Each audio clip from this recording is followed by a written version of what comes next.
¿Se me escucha bien aquí? Sí, Ah, ok, perdón, es que hay mucha lluvia y la señal no está tan buena. Muy bien, vamos a iniciar la clase del día de hoy. Buenas tardes, mi nombre es María del Rosario Huanqui Ceballos, R3, y el día de hoy les voy a hablar sobre las queratitis, tanto infecciosas como no infecciosas. Para empezar esta clase, lo primero que hay que entender que la queratitis como tal es una afectación importante para la visión, que muchas veces se va a presentar como una emergencia ocular por parte de las características que presenta hacia los pacientes, entre las cuales vamos a ver que va a existir una proliferación de microorganismos, va a haber una inflamación y sobre todo, y algo muy importante de tener en cuenta, una destrucción del tejido corneal. Las queratitis que vamos a ver a lo largo de la presentación van a ser por diferentes agentes, llámese virus, bacterias, hongos y parásitos. Vamos a hablar como primera patología de las queratitis bacterianas. Realmente como tal, se desconoce la incidencia exacta de este tipo de queratitis, pero se estima, sobre todo en Estados Unidos, que es en donde los casos están mejor reportados, más de 30,000 casos como tal al año. Y de una cierta cantidad de esos casos, un porcentaje alto es en usuarios de lentes de contacto. Es decir, ya tenemos un factor característico de qué tipo de paciente puede acudir a nuestra consulta. Vamos a hablar ahora de algunos factores predisponentes. Como lo acababa de mencionar, el uso de lentes de contacto es uno en porcentaje, la mayoría de los que se puede dar. También traumatismos, algún tipo de cirugía corneal y en sí enfermedades de la superficie ocular, es decir, en donde se encuentre el epitelio comprometido. También además tiene mucha importancia el saber que las enfermedades sistémicas y la inmunosupresión del paciente pueden alterar los mecanismos de defensa como tal, y eso también va a permitir que las bacterias invadan la córnea de una forma mucho más fácil.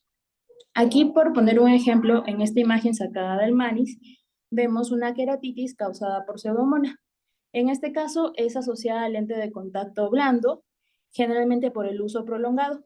Y lo que podemos ver aquí es el edema corneal, aparte de en la parte inferior, si se pueden dar cuenta, ya presenta hipopio en el paciente. Muy bien, ahora hablando de la queratitis bacteriana y los factores predisponentes, hay que recordar que las defensas naturales que nosotros tenemos es el párpado, la película lagrimal y el epitelio corneal. Es importante saber que las personas mayores y aquellas personas inmunosuprimidas son pacientes que están debilitados, entonces en este caso carecen de ciertos reflejos, por ejemplo, deficiencia en el parpadeo, y entonces eso genera una exposición corneal mayor y esto a su vez se va a ver expresado en un riesgo especial. Vamos a hablar ahora, como lo acababa de mencionar, los párpados y los anexos, la barrera física para la superficie ocular en contra de las irritaciones. El parpadeo normal, recordemos que también proporciona una buena distribución de la película lagrimal y pues nos sirve además para eliminar organismos. Y obviamente un traumatismo palpebral o cualquier anomalía que afecte el cierre palpebral como tal va a comprometer estas defensas. Aquí les puse una tablita y aparte algunos factores de riesgo externos, es decir, traumatismos, lesiones químicas, cuerpos extraños. Sobre todo lo quise mencionar traumatismos corneales asociados a algún entorno agrícola, porque muchas veces hemos visto ese tipo de pacientes en consulta. Además de una muy importante de mencionar, la exposición a agua o soluciones contaminadas, que también son parte. En esta tablita que está aquí al lado podemos ver algunos organismos en porcentaje, los que más comúnmente se pueden desarrollar, hablando de gram positivos, Staphylococcus aureus, y hablando de gram negativos, Pseudomonas aeruginosa. Aquí vamos a entender que la queratitis bacteriana se va a producir cuando el microorganismo supera las defensas del huésped, es decir, las que venía hablando hace un momento. Es decir, este patógeno se va a adherir a nuestra superficie corneal que ya previamente está lesionada y estas bacterias se van a adherir a los bordes dañados de nuestras células epiteliales comprometidas. Es importante saber que la mayoría de bacterias, lo puse aquí abajo, tienen los pili o fimbrias, no son nada más que filamentos proteicos delgados que están ubicados en la superficie de las bacterias, es decir, son como las patitas de las bacterias y estas a su vez facilitan la adherencia. Estudios clínicos han demostrado que se presenta más en Pseudomonas aeruginosa y en Neisseria. Si bien es cierto, hay diversos mediadores y células inflamatorias que pueden ser inducidos para la invasión bacteriana y causar esta inflamación corneal con una posterior destrucción tisular. Es por eso que es muy importante tener en cuenta. Acá les puse una imagen de un infiltrado estromal. Este caso es de un Staphylococcus coagulasa negativo y si podemos ver pues es un trasplante corneal, pero en M7 vemos que hay un retiro de sutura y es ahí, posterior al retiro de sutura, en donde se vio la afección. Es decir, es ahí en donde empezó la infiltración. Puede pasar, lo hemos visto en pacientes, es algo que lo vemos en consulta. Muy bien. Ahora, Espérate. Eso es algo muy importante, cuando retiran puntos. ¿Cómo es la manera indicada de retirarlos, Rosario? Hay una como lógica para hacerlo. ¿Cuál es? Eh, generalmente son a partir del año posterior al trasplante y generalmente No, no es esa la pregunta, sino que ¿cuál es la manera indicada de retirar el punto? se corta de la parte más distal. ¿Distal te refieres a? De la parte del punto que está puesto en superficie para no pasar el punto por la parte de atrás y así el hilo contaminado que está en la superficie llevarlo a la parte interior del ojo. ¿Sí entienden eso o no? Caroli, ¿lo puedes explicar mejor? Sí, el hilo se tiene que cortar, por ejemplo, en la imagen, como de la parte más cercana al limbo, para que cuando lo saquemos, la parte que está afuera jamás entre a cámara anterior y así evitar que los microorganismos que están en la superficie entren a la cámara anterior.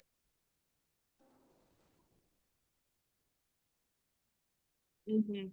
Es muy importante cómo lo tienen que quitar porque muchas veces ustedes al retirarlo meten más bacterias, ¿verdad?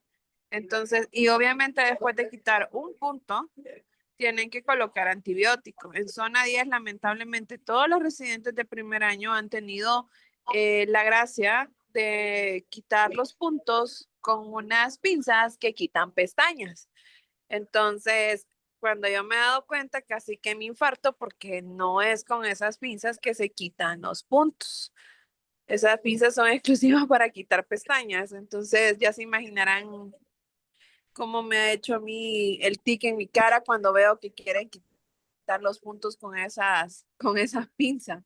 Obviamente tienen que haber unas pinzas nada más para retirar puntos, otras pinzas que van a ser para quitar las pestañitas por lo del estudio. Entonces, todos los pinzas que están en zona 10 que tienen un sticker rojo no son para quitar puntos. No sean haraganes o flojos, como dicen en México, párense y busquen las pinzas que son para retirar puntos, por favor, porque si no ustedes mismos están inoculando las bacterias al quitar puntos. Y créanme que en un trasplante es triste ver esos infiltrados como los está mencionando Rosario. Ok, continúa. Muy bien, doctora.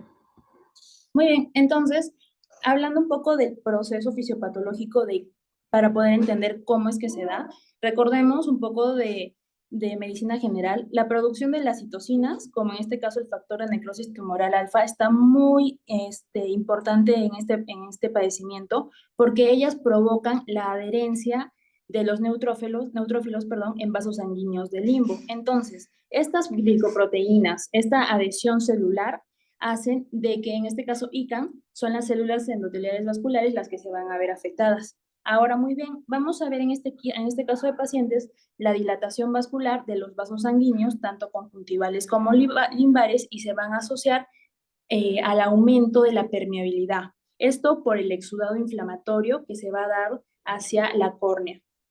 Aquí, como podemos ver, pues es una úlcera corneal superficial indolente, hay un edema corneal, lo podemos ver en la parte de la imagen. Y en este caso, el agente es moxarela. Muy bien, vamos a pasar ahora al examen clínico. En el examen clínico es muy importante tener en cuenta, como lo acaba de mencionar la doctora, algunas características. En este caso, la historia clínica es fundamental porque hay que preguntarle al paciente si tuvo dolor, si notó que el ojo estaba rojo, si tuvo algún tipo de secreción, si ha notado una visión borrosa y sobre todo, y muy importante mencionar, los antecedentes oculares. Es decir, si este paciente tuvo algún tipo de queratitis infecciosa previa, si fue candidato o tuvo algún tipo de cirugía ocular, si usa lentes de contacto, si ha tenido algún tipo de traumatismo previo a nuestra consulta, si padece de ojo seco, y fijarnos también en los anexos, en este caso a los párpados y a su cierre, porque como lo había mencionado anteriormente, también es característico de que estos pacientes lo puedan tener, sobre todo hablando de personas mayores. Y sobre todo también la sensibilidad corneal. Obviamente esto antes de la instilación anestésica tópica. Es muy importante recordar, sobre todo nuestros compañeros que recién están iniciando la residencia, que la evaluación debe ser desde los márgenes de los párpados, buscar disfunciones de meiomio, ulceraciones, anomalías, pestañas, triquiasis, irregularidades, obstrucciones, todo lo que pueda ser un foco infeccioso que a futuro nos explique qué está pasando con el paciente. Aquí vamos a hablar de la presentación. La presentación como tal, va a llegar un paciente a nuestra consulta, progresión rápida del dolor es un dato característico como tal, la fotofobia, la disminución de la agudeza visual, la inyección conjuntival, hipopio en algunos casos, no siempre, entonces no es algo, puede ser algo característico, ¿no? Y sobre todo que la afectación que se va a dar es de 1/3 del grosor corneal. Hay que tener en cuenta que la velocidad de progresión de esta enfermedad depende mucho de la virulencia del organismo que infecte y los factores del huésped, lo que hablaba hace un momento sobre la inmunosupresión. Por ejemplo, hay organismos altamente virulentos como pseudomonas, el estreptococo, que causan una destrucción tisular mucho más grave. Aquí hablamos del estafilococos gran positivo, que es el que está, ya lo habíamos mencionado en clases pasadas, en la flora ocular normal. También tenemos estafilococos aureus, que es un agente que tiende a producir una inflamación corneal rápida, una progresión y las reacciones en cámara anterior, como el hipopio. Y hay lesiones corneales que en este caso pueden ser redondas o ovaladas con un tipo de infiltración un poco más densa. En la imagen que podemos ver aquí, pues se habla de una úlcera corneal, en este caso el agente es el Staphylococcus aureus, y hay varios infiltrados pequeños como lo podemos ver en la imagen. Muy bien, ahora vamos a hablar de la rápida progresión. Y esto es un punto importante porque la rápida progresión nos va a decir cómo va la infección de nuestro paciente y de qué manera tenemos que actuar. Hay progresiones que son tan rápidas de que van a venir acompañadas de necrosis y de perforación corneal. Como puede progresar tan rápido, incluso se puede presentar queratolisis estromal y la perforación es inmediata. Puede presentarse incluso en un infiltrado en anillo corneal. Ahorita les voy a enseñar una imagen de cómo se ve, por la agregación de los leucocitos, lo que hablábamos un momento, células inflamatorias que se empiezan a juntar y empiezan a hacer la destrucción tisular.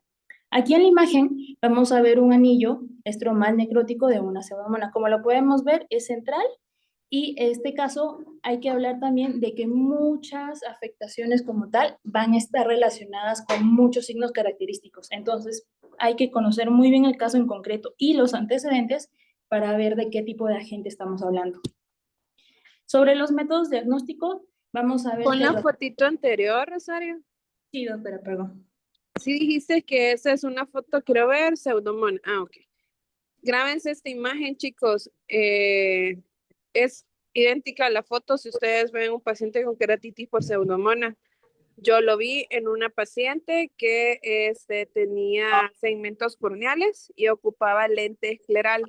Ella se metió en una, ¿cómo se llaman estas cosas? Como en una cueva donde había mucho vapor y todo eso. Entonces se metió y sintió súbitamente una molestia en el ojo.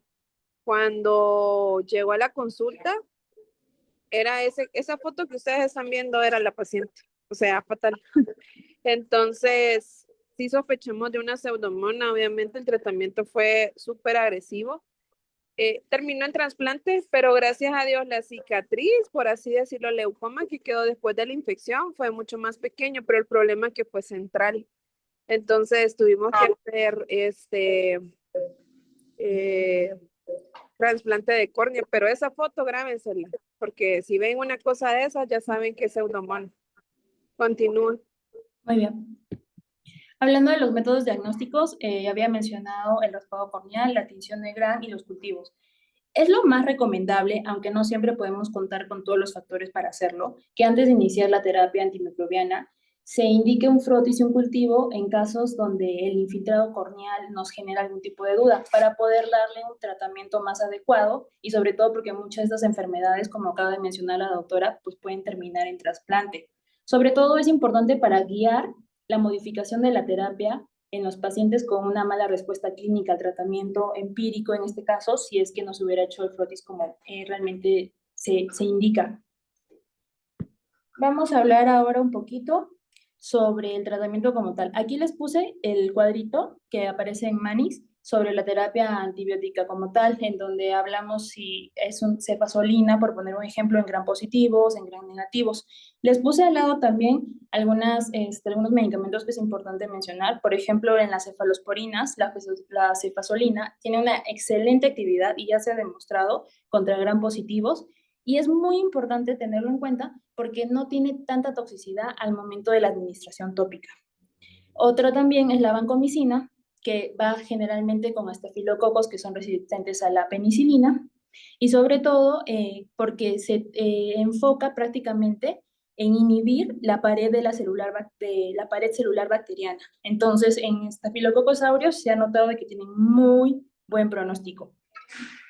Vamos ¿Cuánto a tiempo te dura ese fortificado, Rosario? ¿Cada cuánto tienes que cambiarlo?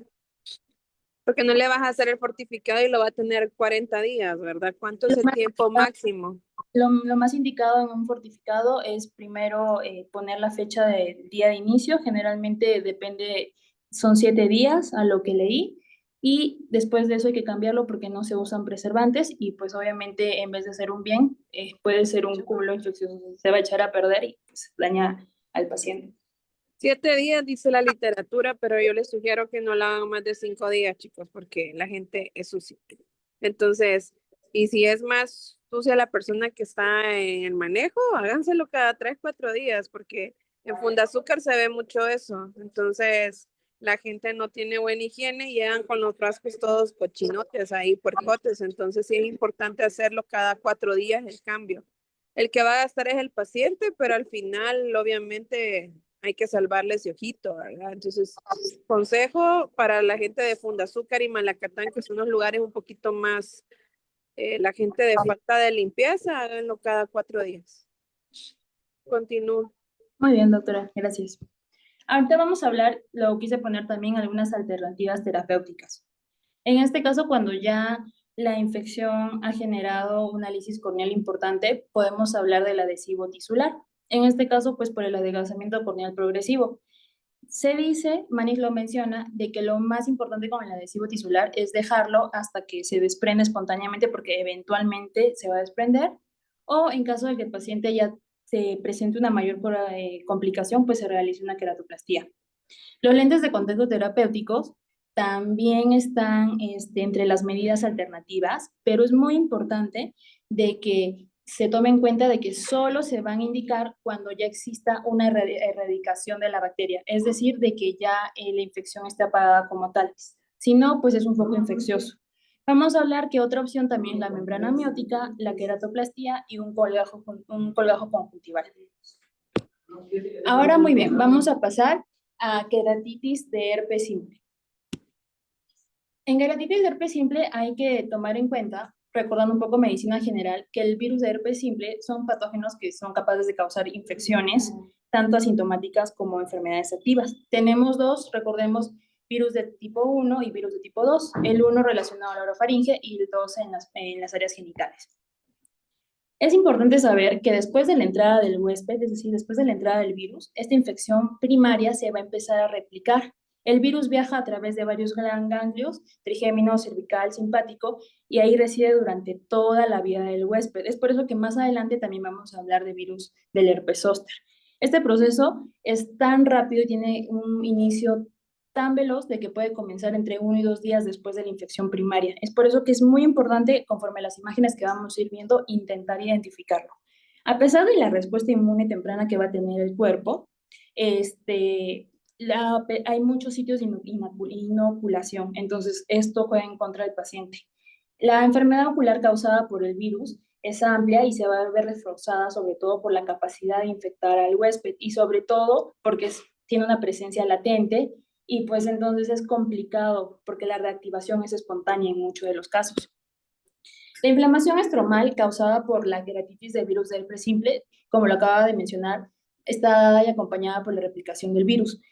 Dentro del estroma corneal va a quedarse el virus completo como tal, entonces va a incitar a la respuesta inflamatoria, como habíamos visto en la anterior queratitis. Y este virus intracelular va a empezar con una proliferación activa y esta célula infectada va a permanecer activa durante un tiempo. Y luego, por factores ya sean de estrés, traumatismos o cualquier otro factor desencadenante, se va a presentar la reactivación. Manifestaciones clínicas, muy importantes para empezar. El herpes ocular congénito o neonatal se va a adquirir junto con el herpes genital en el caso de la madre al momento del nacimiento. Aquí podemos ver algo característico en niños, que es algo muy lamentable de ver, pero es parte de la sociedad. Vamos a ver una blefaritis por virus del herpes simple. En este caso, lo que llama más la atención y lo que nos podría ayudar y acercar un poquito más al diagnóstico son las vesículas, el eritema circulante que como se ven en niños, pues es muy grande, muy espantoso. También tenemos el herpes ocular primario y el recurrente. Es importante mencionar aquí que el IgG de la madre contra el virus del herpes simple puede atravesar la placenta. Entonces, no sirve necesariamente para prevenir completamente la enfermedad ocular. El IgG de la madre puede frenar, si bien es cierto, un poco la evolución clínica y las infecciones de este sistema, pero no es útil debido porque los anticuerpos maternos van a preexistir durante cierto tiempo. Es por eso que los niños tienen una reacción tan inflamatoria tan grande. Vamos a hablar un poquito del herpes ocular primario. El paso de la IgG materna, como lo acaba de mencionar, pues permite una inmunidad, 6 meses. Luego de eso, la inmunidad se vuelve pasiva, disminuye todo y es ahí en donde empieza la primoinfección. Se cree que en esta etapa de la queratitis, las lesiones vesiculares tempranas inician en la piel, pero esto es indeterminado. Pueden ser diferentes presentaciones y aparte, como lo acabo de poner aquí abajo, pueden incluir síntomas acompañantes y signos como conjuntivitis, puede tener adenopatía preauricular, lesiones cutáneas, tanto perioculares y palpebrales también. Tanto la queratitis como la blefaritis son de los que más vienen acompañados en la enfermedad. La queratitis generalmente es aproximadamente 3% de los pacientes con un virus del principio ocular y en la blefaritis herpética pues es una consecuencia de la infección primaria. También decía Manis que la blefaritis puede venir solo presentarse en el paciente y no necesariamente que la infección esté activa. Entonces es importante, pueden llegar un paciente con una blefaritis como esta, no puede tener dendritas como tal y aún así ser el inicio de una reactivación del virus del herpes simple. Entonces, vamos a ver ahora en este cuadrito que les puse aquí, pues la clasificación de las queratitis. Las queratitis lo podemos ver en el libro, pues hay vesículas, pueden haber úlceras, generalmente en este punto lo más importante son las endotelitis, las voy a mencionar un poco más adelante, la visiforme, la difusa y la lineal. Y en la imagen pues vemos una característica típica de un virus del herpes simple en donde se ve una dendrita. Más adelante tengo unas imágenes un poquito más claras para que no se nos olvide cómo es que se debe de ver y cómo diagnosticar. También vamos a hablar de las lesiones epiteliales. Casi no se habla de esto, pero también son parte de la enfermedad. Generalmente nos quedamos con la idea de que son dendritas y ya, pero hay pequeñas vesículas en el epitelio que son elevadas y claras y que también generalmente se dan en las etapas de recurrencia de la enfermedad, pero también son parte como tal. Y la importancia de estas, como la podemos ver en la imagen aquí, es que luego evolucionan y estas son las que podría decirse se inician para formar las úlceras dendríticas y posterior a eso las geográficas. En la imagen, como podemos ver, pues son las lesiones, son las vesículas diminutas, están elevadas, están transparentes y generalmente no tiñen a la fluoresceína. Pero Manis menciona de que durante la evolución de la enfermedad el epitelio se puede ver comprometido y estas vesículas diminutas podrían teñir, pero al inicio de la enfermedad no las tiñen. Muy bien, ahorita hablábamos de la presentación más común. La presentación más común de una úlcera dendrítica, de una palabra griega que deriva de dendrón, que significa árbol, como su nombre lo dice. Aquí a la mano derecha podemos verla como tal. Generalmente es una lesión lineal, ramificada, con bulbos terminales, y es ahí en los bordes en donde está el virus vivo. Estas úlceras dendríticas presentan propiedades de tinción, es decir, que se tiñen a la fluoresceína. Aquí en la imagen B, pues vamos a ver la úlcera dendrítica como tal, indica como tal una ulceración, hay un epitelio comprometido y sobre todo los bordes, fijarnos para poder diferenciar luego de una úlcera geográfica. Aquí les presento una úlcera geográfica. Como vemos a la imagen anterior, no guarda la misma similitud en cuanto a que no se ve como una rama de árbol, sino que ya se han perdido los bordes. No es lineal. Es una úlcera geográfica porque la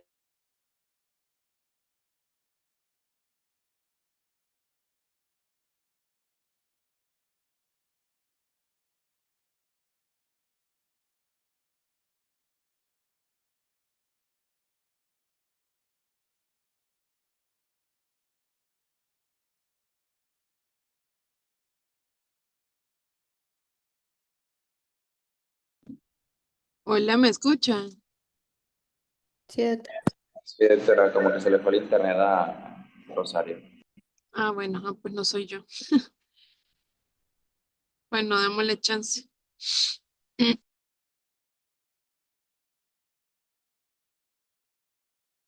hablando de una inflamación grave que puede provocar un adelgazamiento importante y por ende pues una perforación. Rosario, te desconectaste y apareciste de nuevo, pero no tu presentación. Oye, doctora, es que la lluvia está un poco fuerte aquí, pero permítame un segundo. Te quedaste en la geográfica.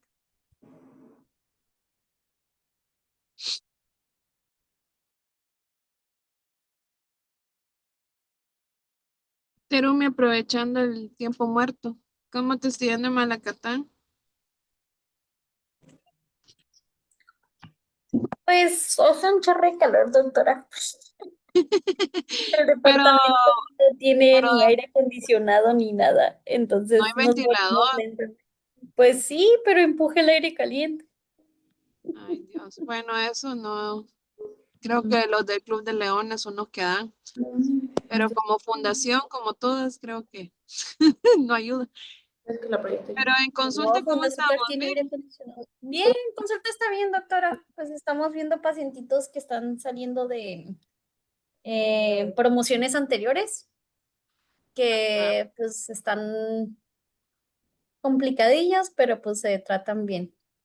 bueno, las pusimos ahí porque confiamos en ustedes, más yo, ¿verdad? Entonces ahí les encargo, por favor. Bueno, Sálvenme cualquier todos esos cosa, ojos, por favor. nos vemos. Ah, vimos al paciente de la quemadura por Paracuat el Ajá. día de hoy. Estaba bastante bien, solamente que no se había puesto sus lágrimas artificiales desde hace como 2 días y traía de que dolor por los puntos.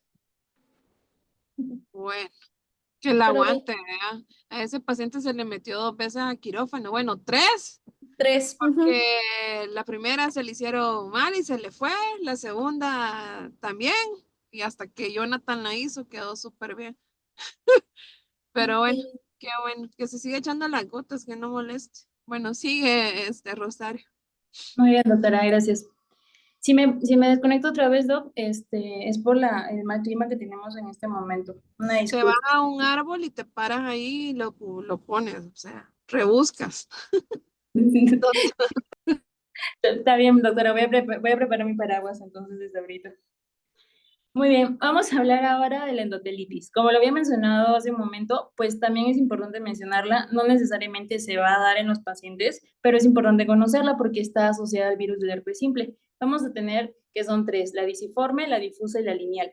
Aquí generalmente las tres van a compartir los precipitados queráticos, el edema estromal y la iritis. Aquí en la imagen, vamos a ver si la puedo agrandar un poquito. Listo, ahí se puede ver mucho mejor. Esta es una endotelitis disiforme. Es un paciente que en la zona central como tal vamos a ver la opacidad, pues también vemos el edema y llama la atención la evidencia de los precipitados retroqueráticos. A retroiluminación en la imagen que no está a color la podemos ver un poquito mejor. Ahora, en la endotelitis difusa, como lo había mencionado, también pueden haber precipitados retroqueráticos, pero aquí lo que vamos a ver también es una inflamación estromal mucho más marcada, es decir, es un poco más grave y generalmente no siempre, pero a veces tiene un antecedente de una úlcera geográfica. Es por eso que el defecto se ve mucho mayor.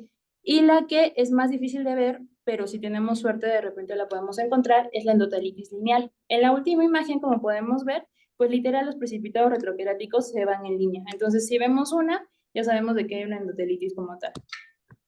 Una pregunta para los R3, ¿cuál es el manejo de la endotelitis por herpes? Esteroides tópicos y también tomados. Ujú, correcto. Acuérdense que en este caso de herpes sí podemos dar esteroides, ¿verdad? Y si no damos, pues no hacemos nada. Y van a comprobar que a las 24 horas de tratamiento, increíblemente mejora. Entonces eso es muy importante que lo recuerde.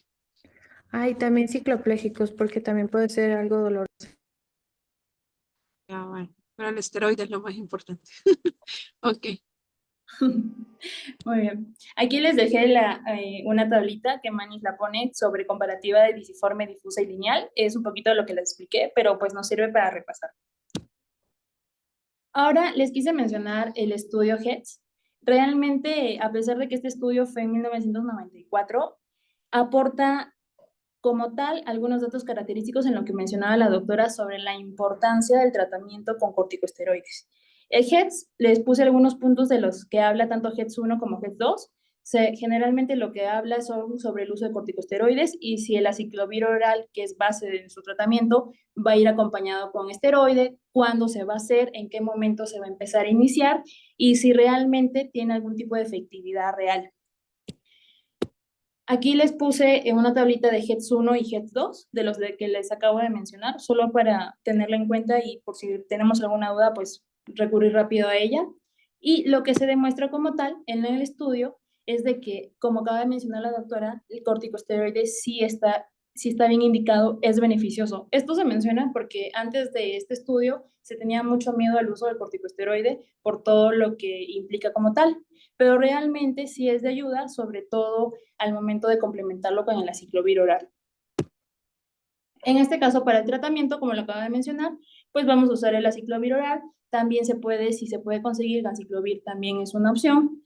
El debridamiento también está indicado en aquellos pacientes en donde hay mucho compromiso corneal porque va a ayudar a una mejor penetración del medicamento. Y vía oral, como sabemos, y es muy importante recordar y no confundirnos, que a pesar que aciclovir oral es tanto para herpes virus simple como para herpes zóster, los gramos y la cantidad adecuada es totalmente diferente. En este caso van a ser 400 miligramos 5 veces al día durante 5 a 10 días, un rango extendido de 14 días, en donde dice Manis que es la infección más aguda y es en donde tenemos que saber controlar la enfermedad como tal. Se habla también que las lesiones cutáneas que vienen acompañadas del herpes simple se pueden tratar también con aciclovir crema 5 veces a día y como nuestra compañera Carol acaba de mencionar, ciclopégicos también nos sirven para este tipo de tratamiento. Ahora vamos a hablar de lo que les acabo de Una mencionar. pregunta, ¿has escuchado algo sobre el manejo de antibióticos en herpes virus? Sí, había leído algo sobre los AINES, pero justo No, que antibióticos. antibióticos, ¿qué doctora? No le escuché bien. Que se Antibióticos. haya escuchado algo del manejo de antibióticos en herpes. ¿Alguien ha leído algún artículo o han leído algo acerca de qué puede pasar o en un paciente que tiene una queratitis herpética y damos antibióticos? Yo había No, leído que se puede usar como profilaxis para evitar una sobreinfección bacteriana, pero para tratar el herpes no he leído nada. bueno, no me recuerdo dónde está eso. Yo lo leí hace ya varias primaveras. Pero aunque no lo crean, en herpes no está muy indicado que demos profilácticamente un antibiótico, porque eso genera, digamos, una afectación inmunológica a nivel de la córnea. No me pregunten cómo ni cuándo, pero es cierto.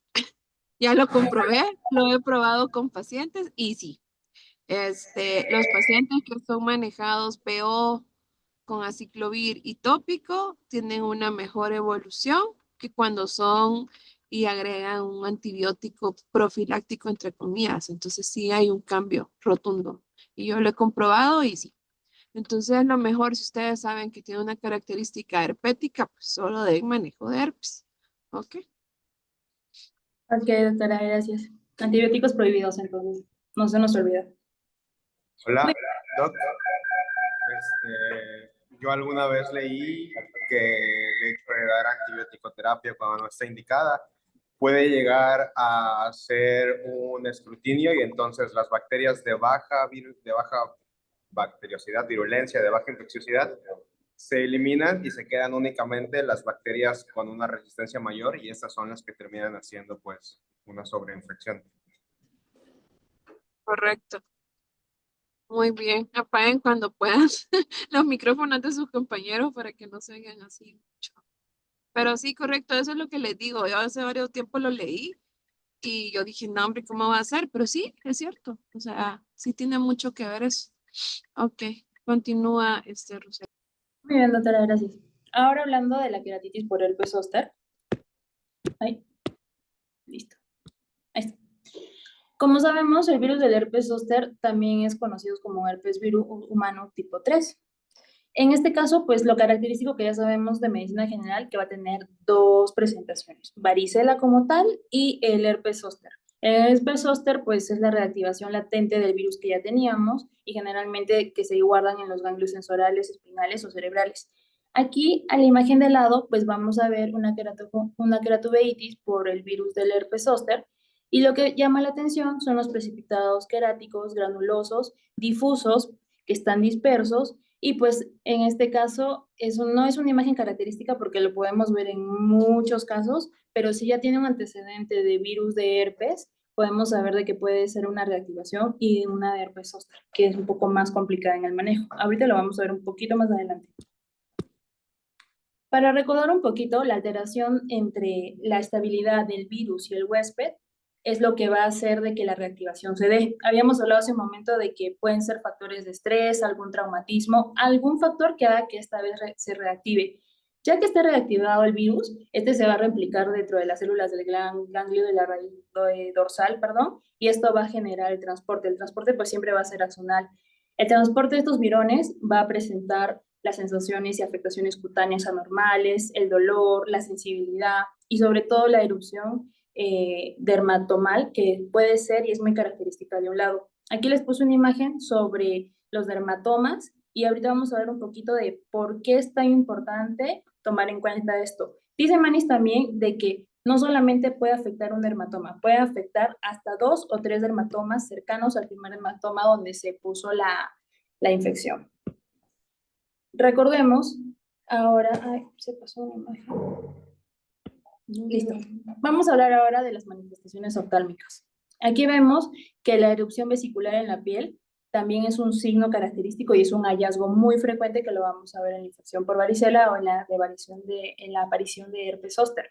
Las vesículas también pueden afectar la conjuntiva, la córnea y sobre todo provocan una cicatrización y vascularización. Aquí en esta imagen pues vamos a ver cómo hay numerosas dendritas y las lesiones causadas por el crecimiento viral activo. ¿Alguien me podría decir por qué sabemos de que en esta imagen, o podríamos intentar inferir que en esta imagen el virus está activo?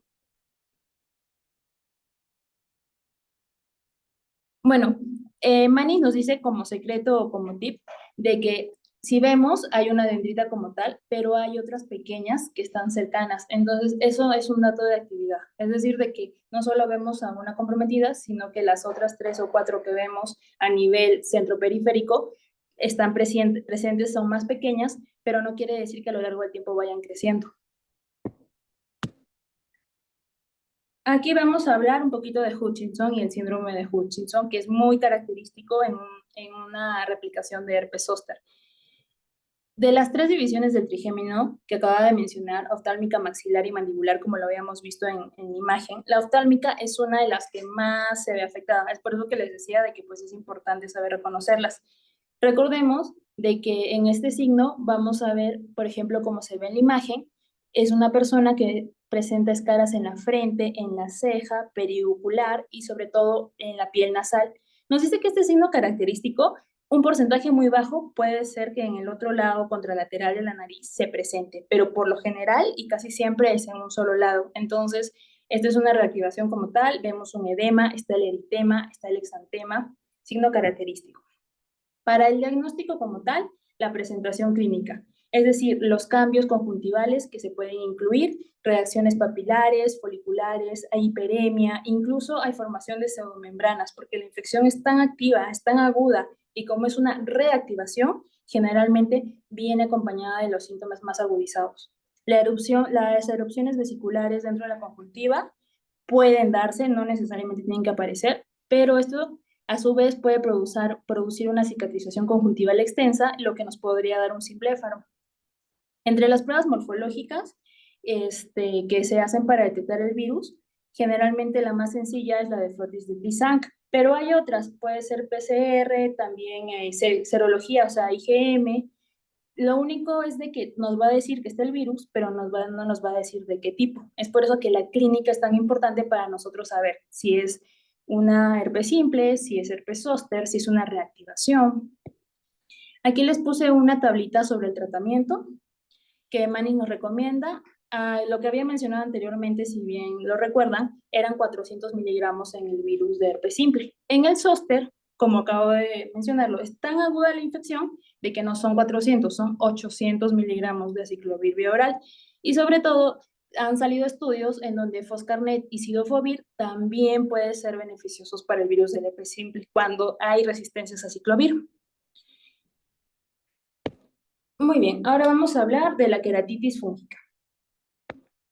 La queratitis fúngica, pues como su nombre los dice, son hongos que acceden al estroma corneal a través de un defecto de la barrera epitelial. Es decir, otra vez la córnea está comprometida de algún tipo de forma para que el hongo pueda entrar como tal. En este caso, lo más común también son traumatismos externos por uso de lentes de contacto. El tratamiento en este tipo de casos es muy complejo y generalmente es mucho más prolongado e intensivo porque los hongos empiezan a aparecer y a comportarse de diferentes formas. Cuando el tratamiento fracasa, lamentablemente ya tenemos que tomar otros medios como algún tipo de intervención quirúrgica. En este caso, la queratoplastía penetrante, pues es una de las más usadas. Los factores inhibidores del crecimiento pueden no alcanzar los tejidos vasculares del ojo. Y esto es importante mencionarlo, porque tanto la córnea o la cámara anterior, al no estar vascularizados como tal, es la explicación de por qué estos hongos siguen creciendo. Entonces, a pesar de tener un tratamiento efectivo, pues no va a llegar. Entre los más comunes y en los que podemos ver, tenemos el Aspergillus, que es de los más comunes, y tenemos otros que no son tanto, pero pueden presentarse. Cándida, Fusarium, Mucor, pueden darse dentro del paciente. Va a depender mucho, como la doctora mencionaba en el tema de la cueva, o sea, depende de la actividad y el lugar en donde la persona se encuentre. El uso sistémico de corticoides puede predisponer al paciente a una queratitis fúngica porque genera inmunodepresión. Entonces, un paciente que por alguna razón estuvo usando corticosteroides de largo tiempo y llega con este tipo de lesiones, nos puede hacer pensar que puede ser a raíz de eso. También anestésicos tópicos también se han asociado como un factor de riesgo. En este caso, pues vamos a ver un infiltrado estromal en donde dice la parte 1 y vamos a ver sobre todo algo característico que lo voy a mencionar más adelante en las queratitis fúngicas, los bordes emplumados o plumosos. Entre las características clínicas, pues vamos a ver de que el paciente va a llegar con la sensación de un cuerpo extraño, que lo tuvo durante varios días y que empezó algo muy lento, no le hizo caso y de repente ahorita el dolor ya no lo soporta. Podemos ver úlceras, podemos ver los bordes plumosos, podemos ver las lesiones en satélite, que también es un signo característico como tal. Ahorita les voy a poner una imagen. Y aquí a mano izquierda, pues podemos ver la presentación de las características de la queratitis, tanto los signos no específicos como los específicos. Aquí en esta imagen de aquí, vamos a intentar hablar un poquito. Llama mucho la atención la lesión satélite. La lesión satélite, se refiere más que nada a que es una área pequeña de un infiltrado corneal que se encuentra alrededor de la lesión principal. Es decir, 1 es la lesión principal y 2 es la lesión satélite. Es decir, es un pequeño foco secundario alrededor del infiltrado principal, pero que es importante porque nos está hablando de una actividad importante, un daño que está avanzando. Aquí tenemos otras lesiones satélite, en donde está justo la que dice número 1. Y, por ejemplo, en esta imagen de aquí también vemos otra lesión satélite. 1 y 2 son la lesión principal y 3 es la lesión satélite. Característica también básica en este tipo de patología. Las tinciones de Gran y Yensa generalmente son las tinciones iniciales más comunes para la identificación rápida de hongo, pero también se ha hablado de que cultivos agar sangre y agar saburat pueden ser. Generalmente las biopsias corneales son las que mayor sensibilidad nos dan, pero pues no necesariamente siempre vamos a tener ni nosotros ni el paciente las medidas para poder hacerla, que sería en un mundo ideal lo adecuado. En cuanto al tratamiento, pues vamos a hablar que los principales fármacos para esta enfermedad son los polienos y los azoles. En este caso, de los más conocidos, Manis nos habla de que la natamicina y la anfotericina B son de los que mejores resultados han presentado. Y voriconazol, oral o intravenosa para infecciones profundas. Generalmente nos habla de 4 a 6 semanas y vamos ajustando la dosis y el tiempo según cómo vayamos viendo al paciente, pero el tiempo no está establecido porque va a depender del tipo de infección, del grado de infección y también del estado de inmunosupresión del paciente. Aquí vamos a hablar también, y es importante mencionarlo, de que sí está indicado el debridamiento. Generalmente es importante porque este va a ayudar eliminando los microorganismos, es decir, el material necrótico que se ha empezado a formar en el ojo, para que así la penetración sea más óptima, igual que lo veíamos en las patologías anteriores. En la parte de aquí abajo vamos a ver pues que hay una queratitis por fusarium y fue tratada con un colgajo conjuntival. Este es el antes y este es el posoperatorio. Muy bien, entonces, en este tipo de casos, lamentablemente, la opción más recurrida por el tipo de que la infección es muy grave, los pacientes no llegan a tiempo, o incluso, lamentablemente, a veces no podemos darles el tratamiento adecuado, pues los pacientes terminan en una queratoplastía penetrante, para eliminar así totalmente el microorganismo infeccioso.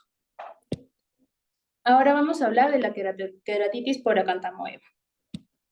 La queratitis por acantamoeba es una infección crónica. Generalmente, esta patología también está relacionada con los lentes de contacto porque la ameba que se encuentra de vida libre generalmente está en el agua y en el suelo.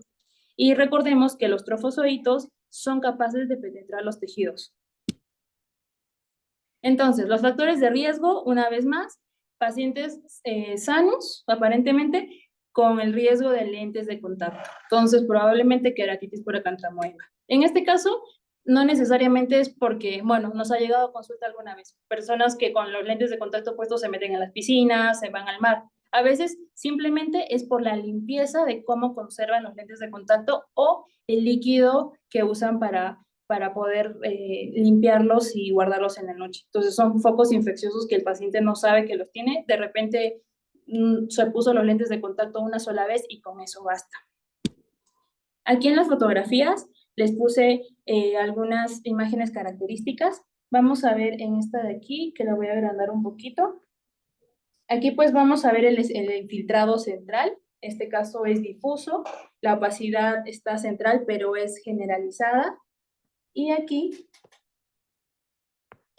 vamos a ver algo muy importante. Esta imagen es un anillo de demarcación característico de acantamoeba. Se llama anillo inmunitario. Bueno, así lo encontré. Como vemos aquí, es un anillo como tal, muy marcado en la córnea. Nos puede ayudar para poder descifrar en la clínica qué tipo de patología es la que presenta el paciente.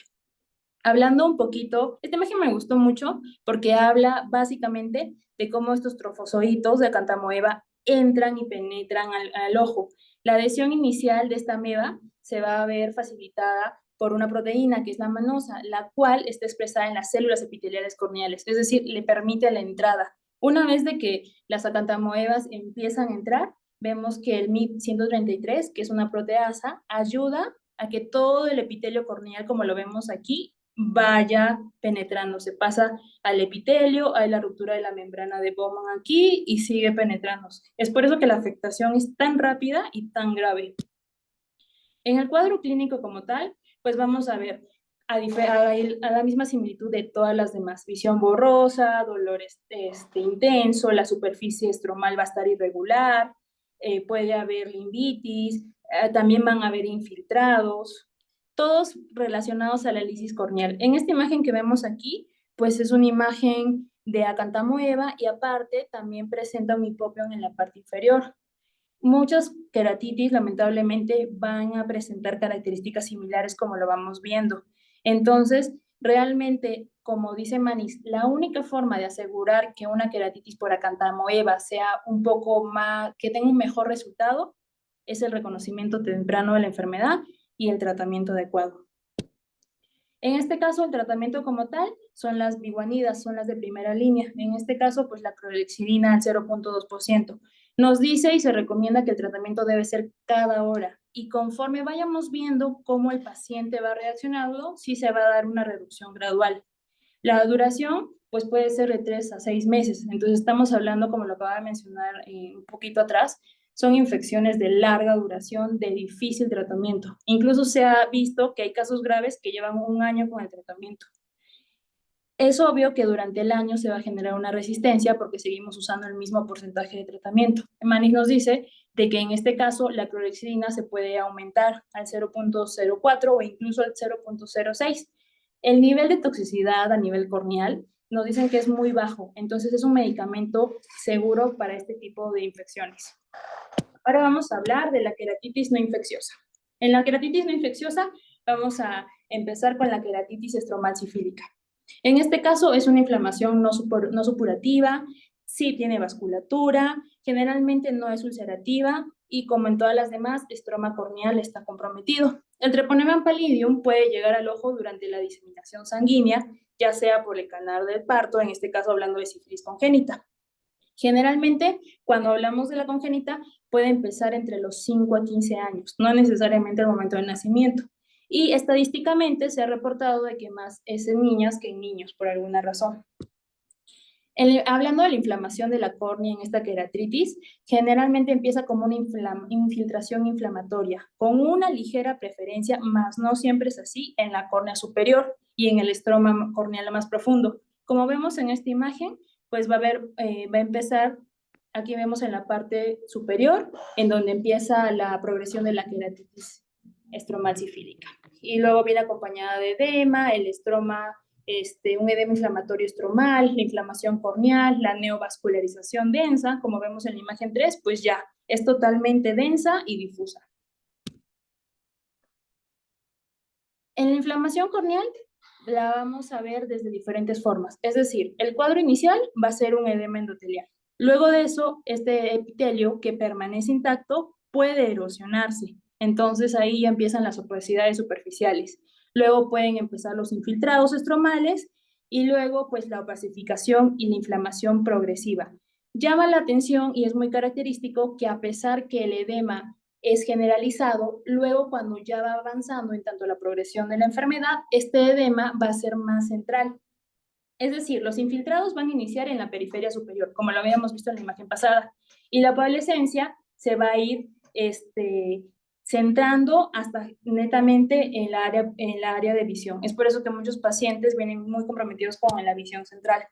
Acá hablando de la neovascularización, pues ya sabemos que los nuevos vasos van a invadir lo que les mencionaba la córnea durante esta queratitis y sobre todo vamos a ver de que hay un signo característico que no se presenta en todos los pacientes, pero puede ser que es un panus rosado, es decir, son neovasos más inflamación estromal que al momento de ponerlos en la lámpara de hendidura es el signo de parche salmonado, es decir, es una mancha de color salmón producida por los vasos entrelazados.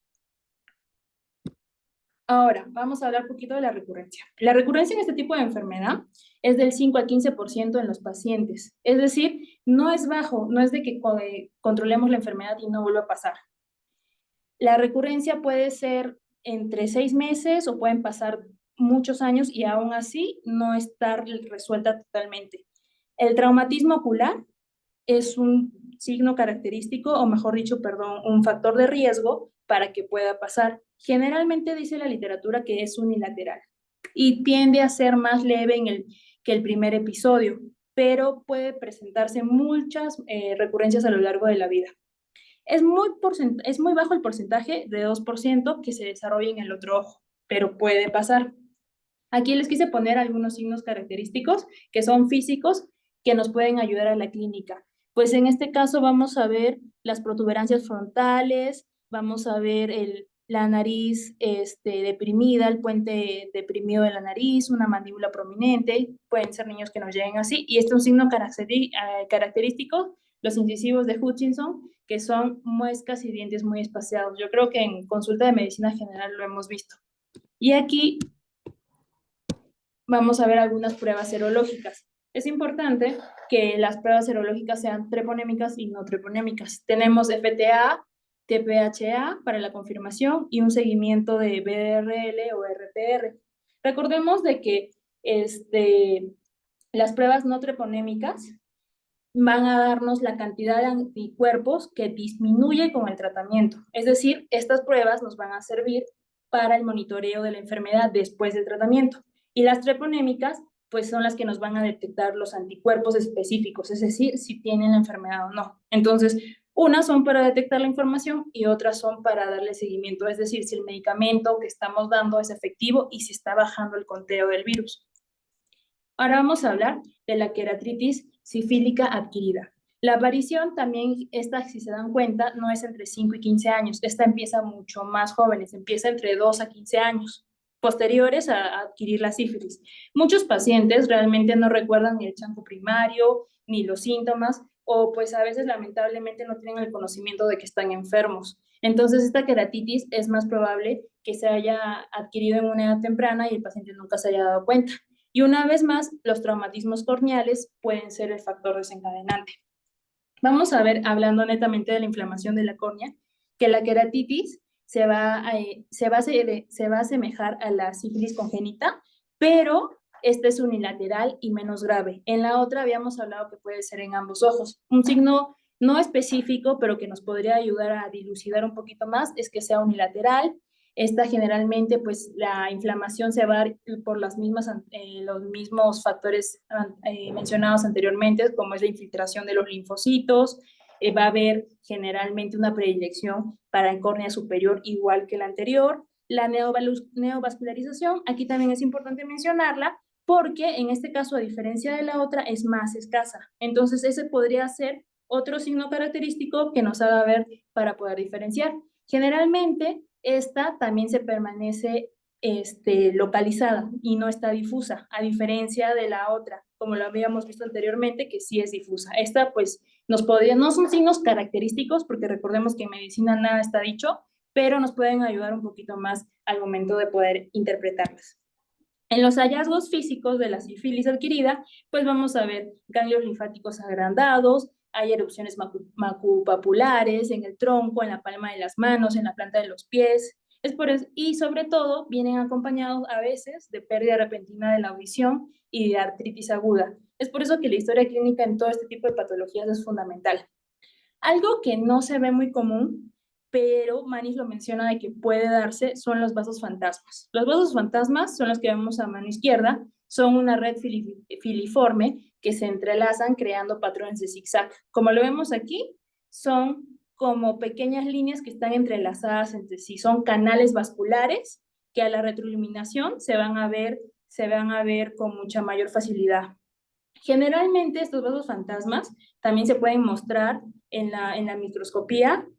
No en todos los pacientes los van a ver, pero si este paciente los tuviera, una ruptura o un aumento repentino de la presión arterial podría provocar una hemorragia intracorneal. Entonces, ese sería el motivo de por qué un paciente con una sifílica presenta una hemorragia intracorneal sin haber tenido ningún traumatismo y golpe, y también nos sirve como un signo que nos podría llegar a confundir en la consulta porque nos podría alejar del diagnóstico como tal.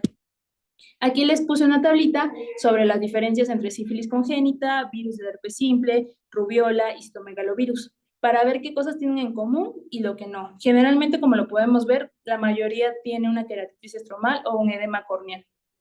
Y muchas de esas enfermedades, aunque llame la atención, tienen una pérdida auditiva.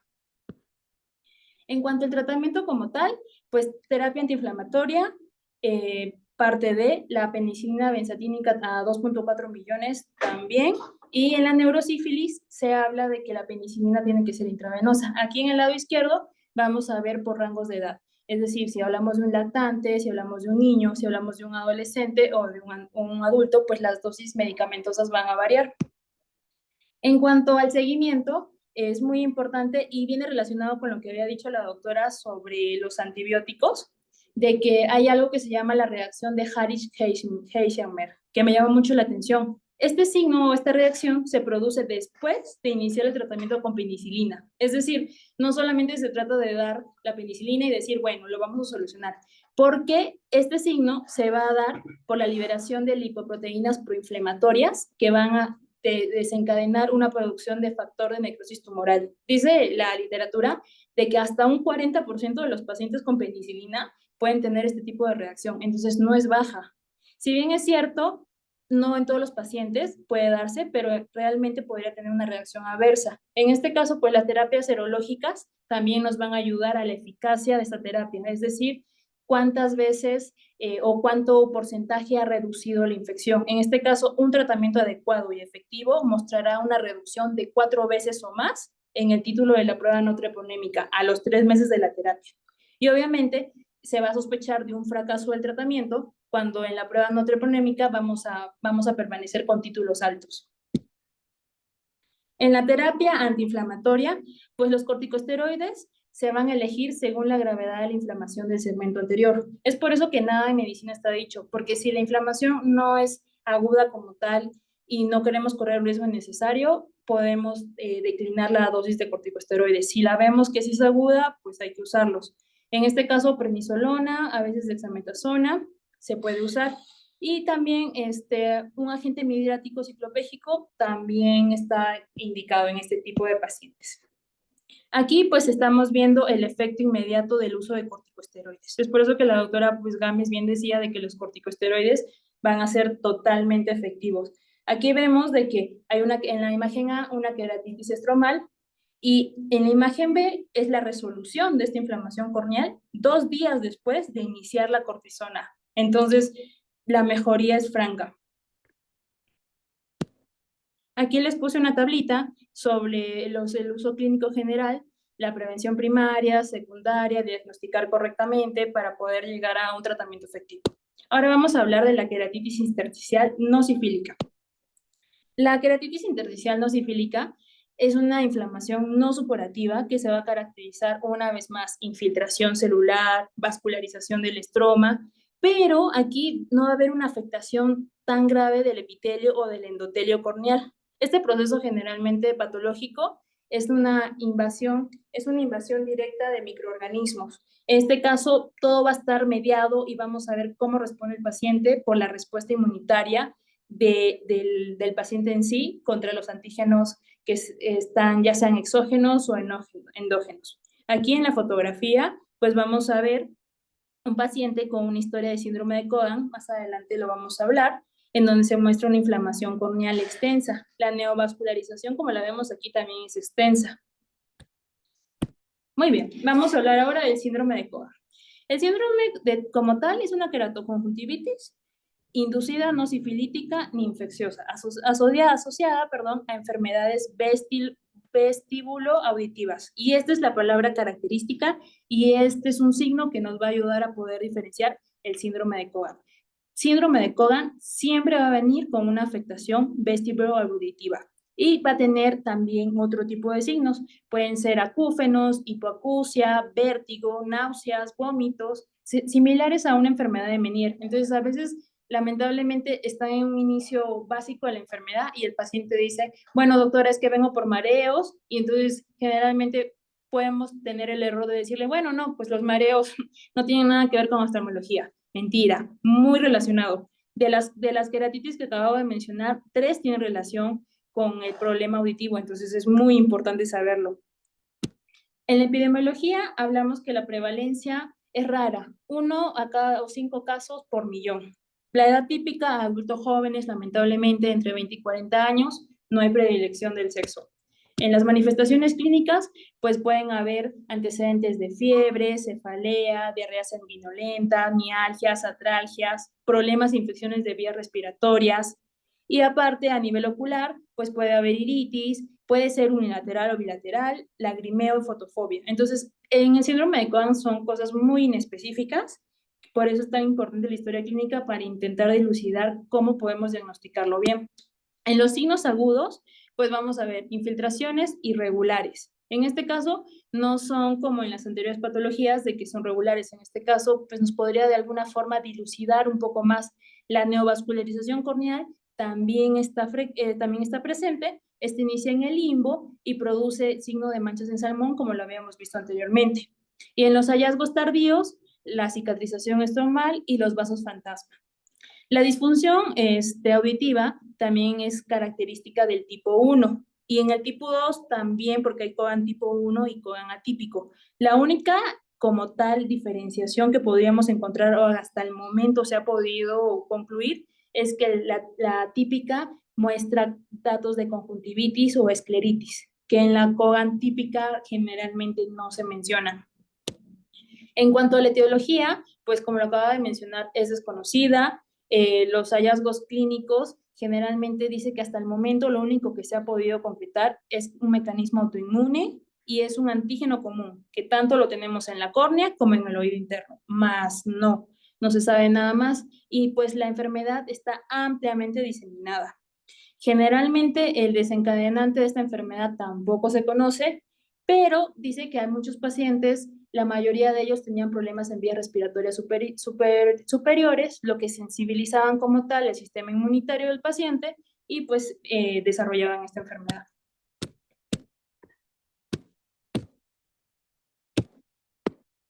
En el diagnóstico diferencial, vamos a ver de que hay que hacerlo con sífilis congénita porque pues tienen varias cosas en común, manchas salmón y los vasos fantasmas. Entonces, pruebas serológicas positivas nos van a dar para sífilis congénita, negativas puede ser un síndrome de Cogan.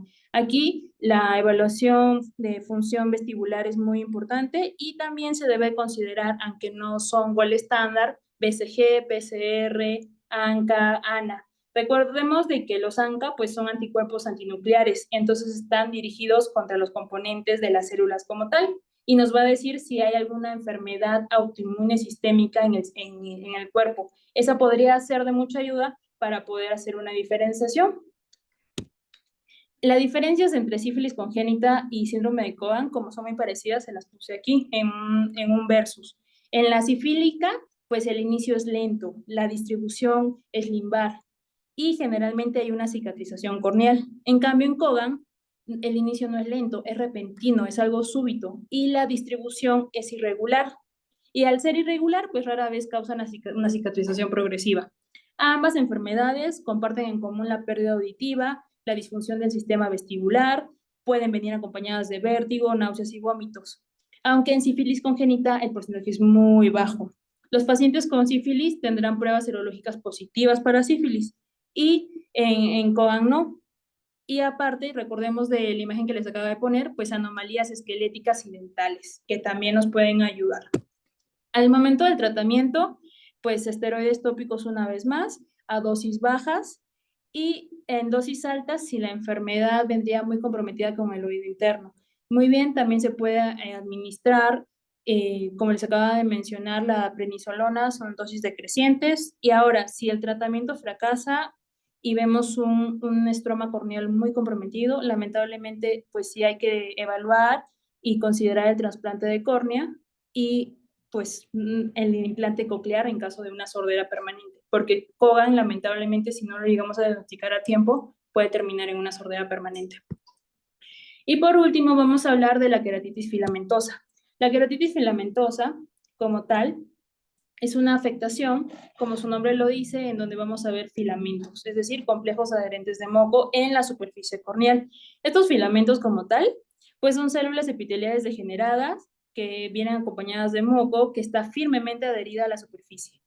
Pueden haber de diferentes tamaños, la literatura dice que desde 0.5 a 10 milímetros se han llegado a distinguir, varían en la composición, en la forma, en estas hebras generativas en la superficie pueden estar más adheridas o no. Aquí en la imagen pues es una imagen característica, aquí vemos una queratitis filamentosa como tal.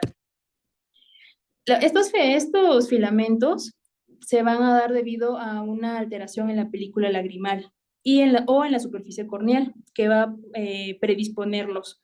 Generalmente son las células epiteliales degeneradas y pueden ser a su vez, como vemos en la imagen, placas de base ancha, la cobertura es variable.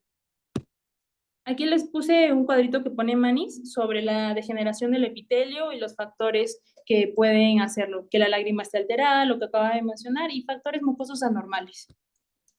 En cuanto a la superficie, es la que va a dar la fijación para estos filamentos como tal. Y pues vamos a ver que la deficiencia de la lágrima acuosa disminuye la lubricación, lo que aumenta la viscosidad como tal. Aquí vemos un cuadrito en donde hay una asociación de queratitis filamentosa. Generalmente traumatismos son los que siempre aparecen. Lo podemos ver también en las coraconjuntivitis, en las tosis, en la aniridia. Realmente no es algo específico para un solo tipo de patología. La ubicación está asociada dependiendo de dónde se encuentre. Por ejemplo, los que están en la córnea superior generalmente se asocian a tosis o algún problema en el cierre palpebral prolongado. Ahora, en trasplante de córnea también se pueden dar los filamentos. Estos generalmente van a estar asociados a las suturas o a las interfaces del injerto huésped. Y tras la extracción de cataratas, también se ha tomado en cuenta, aunque es un porcentaje muy bajo, que estos se puedan encontrar y también en la zona superior, a nivel de las incisiones. Entonces, por el momento es algo muy característico de la mayoría de procedimientos que pues hemos visto aquí en Guatemala. En cuanto a las manifestaciones clínicas, pues va a haber lo mismo que en las demás queratitis. Sensación de cuerpo extraño, puede haber un poco de disminución de la agudeza visual, blefa.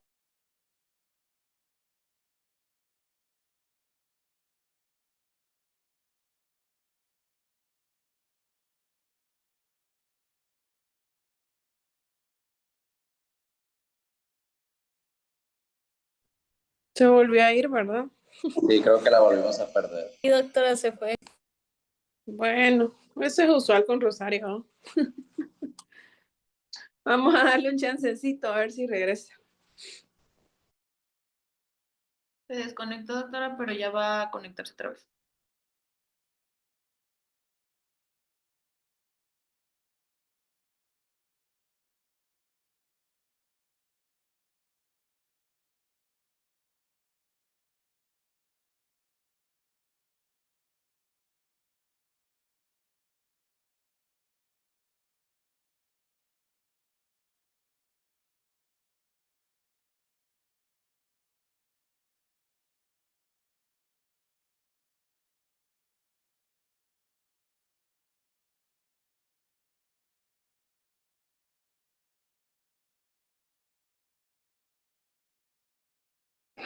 Listo.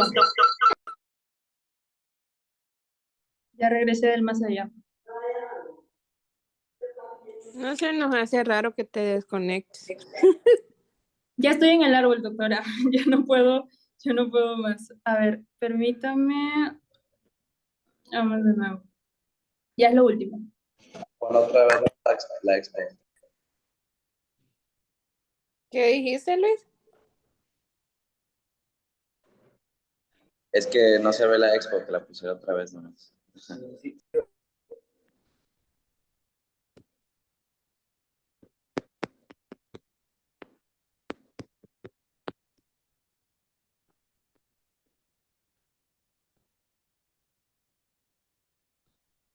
Listo. Ahora, en cuanto al tratamiento, pues dice la literatura que se pueden retirar con pinzas, pero hay que tener sumo cuidado porque se puede romper el epitelio, porque recordemos de que están adheridos a la base, el filamento está adherido a la base del epitelio. Los lubricantes a lo largo del día con los ungüentos pueden proporcionar un alivio sintomático al paciente. La N-acetilcisteína se ha utilizado con éxito para tratar la queratitis filamentosa. Y nos dicen de que a veces los lentes de contacto blandas pueden ser una medida terapéutica cuando queremos mejorar un poco el alivio sintomático. Y por último, la queratitis punteada superficial de Typhus. En este caso, pues vamos a ver que estamos hablando de una queratopatía poco frecuente. Es decir, de todas las que hemos visto, es la menos frecuente, la causa también es desconocida.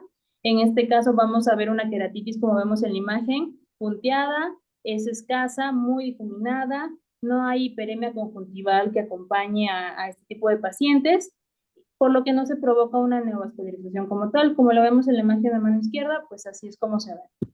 Las manifestaciones clínicas, vamos a hablar de pacientes que van a presentar un largo historial de estas exacerbaciones, es decir, van a tener la enfermedad y va a remitir espontáneamente. Y va a pasar mucho tiempo hasta antes que lleguen con el oftalmólogo porque la sensación de cuerpo extraño, por lo general, es leve y pues ya están acostumbrados. Pueden presentar algunos pacientes fotofobia, lagrimeo, visión borrosa, como tal. Aquí en la imagen podemos ver depósitos uniformes que están agrupados, los vemos redondos, vemos las opacidades que generalmente son de un color blanco a gris. Estas lesiones pues tienen una apariencia estrellada. Entonces, a veces nos pueden hacer un diagnóstico erróneo de que si estamos iniciando la residencia, quizás confundirlas con una queratitis, con una dendrita, porque si la vemos, pues no tienen la misma forma, pero puede irse asimilando. Hay algunas que son muy parecidas, sobre todo las que tienen una imagen estrellada más marcada. En cuanto a las exacerbaciones como tal, pues vamos a ver de que se tiñen con fluoresceína, las remisiones pueden desaparecer por completo, generalmente no dejan huellas, es decir, que no hay una cicatrización. En cuanto a la sensibilidad corneal, realmente no se ve afectada. Hay algunos pacientes que pueden presentar algún leve de hipoestesia, pero realmente no. Esta enfermedad casi siempre es bilateral y llama mucho la atención de que el pronóstico visual en este tipo de pacientes es muy óptimo, es decir, tienen un 20/30 de visión, un 20/20 y aún así presentar esta queratitis puntiforme.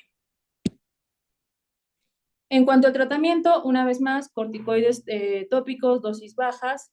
Generalmente, ya cuando las exacerbaciones son más agudas, sí se puede aumentar un poco la frecuencia. Lentes de contacto también puede ser un tratamiento alternativo para el alivio sintomático. Y se ha notado en la literatura que la ciclosporina a veces también puede tener un factor en este tipo de pacientes. Lamentablemente, el efecto adverso pues, es la sensación del ardor del paciente, entonces puede ser subjetivo su uso. Y eso es todo. Muchas gracias por su atención. Vamos a ver, Roger, ¿qué te pareció la clase? La presentación de la doctora, ¿cómo la viste? Bien, bien, sí. Es muy importante aprender a tratar estas queratitis y a mí me llegan bastantes aquí, tanto herpéticas, úlceras y eso. Terumi, ¿qué te pareció la presentación de Rosario? Estuvo muy completa, la verdad, doctora. Es importante recordar que pues cada queratitis tiene sus características, no todas son bacterianas, no todas son virales. También existen las fúngicas, sobre todo aquí en Guatemala y sobre todo en Fundazúcar, sobran ahí y gracias a Dios pues aquí sí tenemos medios para tratar las queratitis fúngicas más que en México. Pero pues es importante identificar cada una de las características y sobre todo las imágenes que puso y explicó la doctora Rosario, pues es importante. Y pues muy buena clase. Caroli. Igual, me pareció muy completa la clase. Hablamos de las queratitis tanto infecciosas como no infecciosas.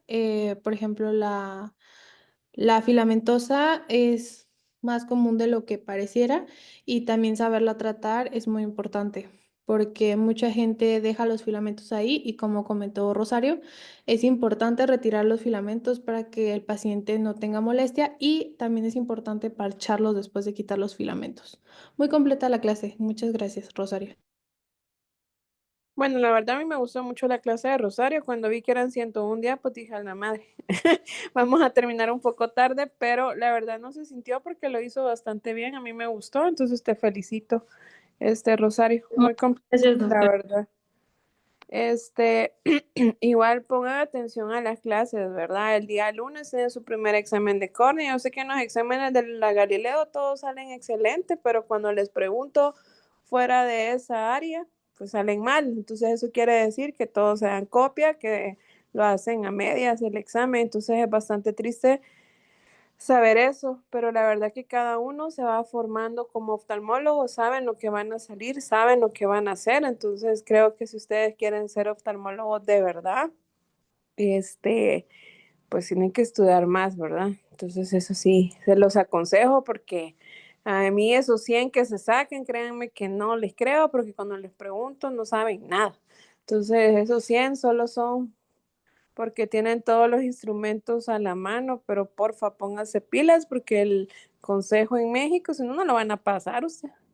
van a decir que todos los de la Galileo salen mal. Entonces, pero en realidad no es que salgan mal, sino que lamentablemente pues es una de las medidas que hemos tomado para poderlos examinar, que pues no ayuda mucho porque yo quisiera hacerlo presencial para todos, pero pues no se puede. Pero bueno, entonces pasen las clases, o sea, ya saben, tienen que pasar las clases al grupo, o sea, no hay que estarles recordando, porque no es que solo van a leer la clase, pero sí les va a servir a ustedes por lo menos fase resumida, digámoslo así, del tema. Obviamente si dan clases mediocres, pues también está bien fregado porque no van a poder estudiar mucho de ahí porque no se saca mucha teoría. Pero bueno, por lo demás, muy bien, me gustó tu clase, la verdad, muy, muy, muy bien. Tal vez falta un poquito más del manejo, pero obviamente si te empezabas a hacer una por una de todo eso, estamos locos, ¿verdad? Nos hubiéramos Ya sabes. ya estoy éramos el R3, doctora. Fueron como 300 hojas del manis resumidas en 100 diapositivas. Pero igual, entonces estudiense bien los tratamientos, sepan qué van a ocupar, sepan cuando están sospechando de algo que van a utilizar, no es que todo a todo, ¿verdad? Porque entonces no. Entonces, en Fundazúcar traten de tener como fotografías clínicas de cada tipo de queratitis, porque así se van a ir orientando más. Así que te encargo, Luis, que lo hagas, igual en Malacatán, que es donde también hay bastantes úlceras. Entonces son los dos lugares donde vemos más este tipo de patología. Entonces traten de hacer fotografía porque les va a ayudar, la verdad. Así como que cuando tengan duda o a veces el felo uno les conteste o incluso duden de lo que el felo les dice. Entonces sí se lo aconsejo. ¿Ok?